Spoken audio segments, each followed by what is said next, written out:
اچھا خیر، آج کا جو مضمون ہے وہ ایک ہی مضمون ہے سارا دن، مختلف مضامین نہیں ہیں، اس کے بہت سارے مختلف پہلو ہیں، اور وہ ہے قرآن کا نظم، قرآن کا اندرونہ ربط۔ قرآن کو ہم ایک کتاب تو کہتے ہیں، لیکن وہ عام کتاب کی شکل میں نہیں ہے، آپ سب کو پتہ ہے۔ اس کی صورت بھی کسی عام چیپٹر کی شکل میں نہیں ہے، وہ بھی آپ کو سب کو پتہ ہے۔ اس کی ترتیب میں بہت سارے سوالات پیدا ہوتے ہیں، کیونکہ اس میں ایک تو بات دہرائی جاتی ہے، اس میں بات میں زمانی ترتیب نہیں ہوتی، تاریخی اعتبار سے جو بات پہلے ہوئی اس کو پہلے کہا جائے، پھر بعد میں ہوئی تو بعد میں کہا جائے۔ عام طور پہ جب انسان اپنی سوچ کو ترتیب دینے کی کوشش کرتا ہے، آرگنائز کرنے کی کوشش کرتا ہے، تو اس کے دماغ میں آتا ہے چلو ہو سکتا ہے کہ میں مضمون کے اعتبار سے اس کو آرگنائز کروں نا، تو یہ ہے میرا پہلا مضمون، پھر دوسرا، پھر تیسرا، پھر چوتھا۔ قرآن نے ایسے کیا ہے، چلو مضمونی ترتیب نہیں ہے، ٹھیک ہے۔ ہو سکتا ہے اس کے اندر سائز کی ترتیب ہو، سب سے بڑی سورت شروع میں اور سب سے چھوٹی سورت آخر میں۔ اگر ایسا ہوتا تو آخری سورت کون سی ہوتی؟ سورہ کوثر ہوتی، وہ بھی نہیں ہے۔ چلیں پھر ہو سکتا ہے کہ جو پہلے صورتیں نازل کی گئی تھی وہ شروع میں ہے، اور جو آخر میں کی گئی تھی وہ آخر میں ہے۔ ایسی بات ہے؟ ایسی بھی نہیں ہے۔ نہ اس میں زمانی ترتیب ہے، نہ اس میں مضمون کی ترتیب ہے، نہ اس میں سائز کی ترتیب ہے، حجم کی ترتیب ہے۔ تو جو عام انسان کا دماغ ہے وہ اس کو دیکھتا ہے تو اس کا پہلا تاثر کیا پڑتا ہے؟ اس میں کیا نہیں ہے؟ ترتیب نہیں ہے، ترتیب نہیں ہے۔ پھر اس کے اوپر ایک اور بات کہ بھئی اصل میں جو قرآن جمع ہوا ہے یہ تو صحابہ کا اجماع تھا نا کہ اس طرح سے قرآن کو جمع کیا جائے، تو یہ اللہ تعالیٰ کی طرف سے دی ہوئی ترتیب نہیں ہے، یہ اصل میں صحابہ کی محنت ہے کہ یہ قرآن اس طرح سے مرتب کیا گیا۔ اس بات سے بکل احترام، پورے احترام کے ساتھ میرا 1000% انکار ہے اس بات کا کہ قرآن کی ترتیب صحابہ کی محنت سے ہمارے سامنے آئی ہے۔ میں اس بات کی تھوڑی سی دلائل، اس کو میں نے لمبے لیکچر انگلش میں دیے ہیں، تھوڑی سی دلائل میں آپ کے سامنے رکھوں گا۔ اس کے 3 پہلو ہیں، ایک تاریخی دلائل ہے، پہلے دلائل ہیں تاریخی، دوسرے دلائل ہیں قرآن کے اپنے الفاظ، اور تیسرے دلائل ہیں جائزہ۔ قرآن کا اگر آپ جائزہ لیں، اس کو آبزرو کریں، یہ 3 طرح کے دلائل میں آپ کے سامنے اس کا مختصر سی بات پیش کر دوں گا۔ آپ کو پتہ ہے قرآن 23 سال میں نازل ہوا رسول پاک صلی اللہ علیہ وسلم پر، اور اس دوران کچھ صورتیں نامکمل نازل ہوئیں، بعد میں ان کی تکمیل ہوئی، کچھ مکے میں نازل ہوئیں، کچھ مدینے میں نازل ہوئیں، کسی موقع پہ کوئی آیات آئیں، کسی موقع پہ کوئی آیات آئیں۔ اس طرح عین ممکن ہے کہ ابھی ایک صورت پوری نازل ہوئی بھی نہیں ہے اور کسی اور صورت کے بارے میں آیات آنی شروع ہو گئی ہیں۔ ایسا بھی ہوتا تھا، ٹھیک ہے۔ اور اس سب کی انتہا میں آخر اس سیرت کے آخر میں جا کے ہمیں معلوم ہوتا ہے کہ رسول پاک صلی اللہ علیہ وسلم نے قرآن کی قرات سیرت کے آخری سال میں 2 مرتبہ کی، 2 مرتبہ انہوں نے قرآن پڑھا، اور زید بن ثابت کو انہوں نے گواہ بنایا اس قرات پہ۔ جو قرآن کو جو جمع کیا گیا ہے، اس کا جو پروجیکٹ ہے جو ابو بکر صدیق کے تحت تھا، انہوں نے کس کو معین کیا ہے کہ اس کی ترتیب کرنی ہے؟ اس کو جو گواہ تھے، کیا یہ ممکن ہے کہ وہ کوئی ایسی ترتیب قبول کریں جو انہوں نے سنی نہ ہو؟ ممکن ہے؟ اور جو انہوں نے سنی وہ کسی اجماع کا نتیجہ تھی، یا جو جبریل نے سکھایا نبی پاک کو صلی اللہ علیہ وسلم، وہ جو جبریل نے سکھایا علیہ الصلوۃ والسلام۔ دوسری بات، اسی تاریخی اعتبار سے دیکھیں، کبھی کبھار صحابہ کوئی نیا اقدام کرتے تھے جس کے کرنے کی ضرورت پڑی، کوئی اجتہاد کرنے کی ضرورت پڑی جس ایسی صورتحال آئی جو نبی پاک کے زمانے میں نہیں تھی۔ تو جب انہوں نے کوئی ایسا اقدام کیا تو کیا باقی صحابہ نے سوال پوچھا یہ تو نبی نے نہیں کیا تھا، آپ کیسے کر رہے ہیں؟ ایسا ہوتا تھا کہ نہیں؟ ہوتا تھا نا۔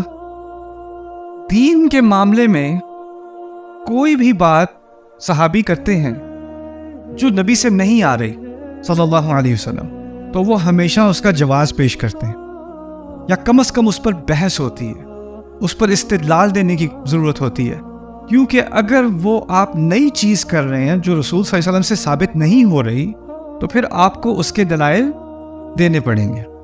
صحابہ کے ہاں کوئی بحث ہے کہ مغرب میں 3 رکعت ہونی چاہیے یا 4؟ نہیں ملتی، کہ ظہر میں 4 رکعت ہونی چاہیے. ایسا ہوا ہے کہ جب اسلام پھیلا ہے تو حبشہ میں کچھ لوگ 3 رکعت ظہر پڑھ رہے تھے؟ ایسا ہوا ہے؟ نہیں. کیوں نہیں ہوا؟ سوال پیدا ہوتا ہے کیوں نہیں ہوا. کیونکہ کچھ باتیں اتنی واضح ہوتی ہیں جس کو عربی میں کہتے ہیں واضح وضوح الشمس. سب کو معلوم ہے یہی ہے. اذان میں کوئی ورائٹی نہیں ہے. اذان اسلام جب چین تک پہنچا ہے، ہند تک پہنچا ہے، تو یہاں کوئی نئی اذان نہیں آئی جس میں کسی نے کہا چلو اس میں 1 بھی ہو سکتی ہے، 4 بھی ہو سکتی ہیں. نہیں، سب نے ایک ہی اذان کی ہے، سب نے ایک ہی طرح سے نماز پڑھی ہے. قرآن کی ترتیب کے بارے میں کیا کوئی بحث ملتی ہے لمبی چوڑی؟ 114 صورتیں ہیں. اگر 5 صورتیں ہوتی، فرض کرو اگر 3 ہوتی، ABC، کتنی مختلف ترتیب ممکن ہے؟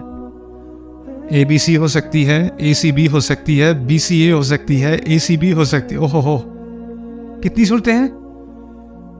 114. اس کا مطلب ہے 114 ضرب 113 ضرب 112 ضرب 111 ضرب 100. اتنی ترتیبیں ممکن ہیں. اتنی ترتیبیں ممکن ہیں. یعنی اتنی لمبی بحث ہوتی کہ پہلی صورت کون سی ہو اور آخری صورت کون سی ہو، اور اس بحث کے بارے میں آپ کو کچھ دلائل ملتے کہ بھئی پہلے ہم سوچ رہے تھے کہ ہم سورہ یونس کو سورہ نمبر 16 کر دیں، لیکن پھر ہم نے سوچا کہ اس کو 10 کر دیں. اس کی یہ دلائل پیش کی گئی. اس کا کوئی کہیں سے بھی اس کا کوئی اثر ملتا ہے؟ کوئی ٹریس ملتا ہے اس کا ہلکا سا بھی؟ کیسے ممکن ہے کہ جو صحابہ کوئی بھی عمل کرتے تھے جو نیا لگے، تھوڑا سا بھی نیا لگے تو فوراً آواز اٹھتی تھی یہ تو نبی پاک کے زمانے میں نہیں ہوا، یہ آپ کیسے کر رہے ہیں؟ کیسے ممکن ہے کہ وہ پورے قرآن کو مرتب کر دیں اور اس کے بارے میں آپ کو کوئی بحث اور کوئی جدال اور کوئی، اگر ایک آدھ کہیں روایت مل جاتی ہے تو وہ تو باقی سب وہ اصل ثبوت بن جاتی ہے کہ باقی سب یہ بحث کیوں نہیں کر رہے. اصل بنیادی مشن ہمارے نبی کا علیہ الصلوۃ والسلام تو قرآن تھا. تو قرآن کی ترتیب تو سب سے اہم، یا یہی چیز تو آگے جا کے پھیلے گی. اس کی بحث نہ ہونا ہی اس کی تاریخی دلائل میں سے سب سے بڑی دلیل ہے میرے نزدیک. اب آگے قرآن کے اندر آتے ہیں. قرآن کے کئی نام ہیں لیکن 2 ناموں پر ذرا زور دیتے ہیں. ایک نام ہے اس کا کتاب، ایک اور نام ہے اس کا قرآن. ان دونوں میں لفظی فرق میں، لغوی بحث کے اعتبار سے ان دونوں میں فرق واضح ہے. کتاب کتبہ سے ہے. کتاب عربی میں کتبہ کہتے ہیں کس کو؟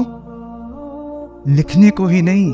جب آپ، کیونکہ ان کے پاس قلم اور کاغذ تو تھا نہیں، وہ لکھتے تھے جیسے کوئی جو شارپ قسم کی چیز ہوتی ہے نا، جس کا کونا ہوتا ہے تیز، اس سے وہ جب اسکریچ کر کے کرتے تھے نا پتھر کے اوپر یا لکڑی کے اوپر، اس کو کتابت کہتے تھے.